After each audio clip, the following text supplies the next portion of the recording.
sort of breath.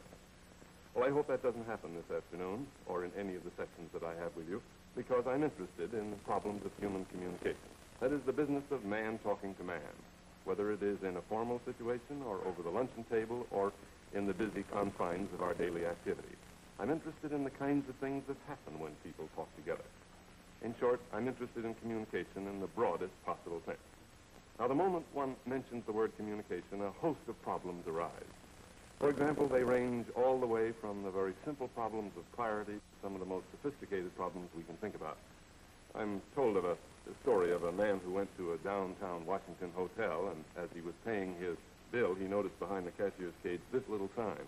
It said, "In order to substantiate our desire to accommodate our guests, we would appreciate your cooperation to anticipate your credit requirements before departure." He asked the young lady in the cage what that meant, and she turned and said, "Positively no checks cashed." Well, problems of clarity are very interesting. We ought to be able to learn to say what we have to say very simply and easily and clearly. Anybody who's ever worked on an income tax return, I think, knows the kind of thing I'm thinking about. If only they would say it in words that we would have a little bit less trouble with. And sometimes as we study problems of clarity, they work in reverse. Sometimes when you use very small words, you get into more trouble than if you use very big words.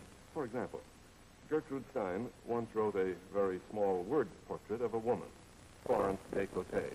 And as I read this, please note that she's speaking almost invariably or writing in words, very small words.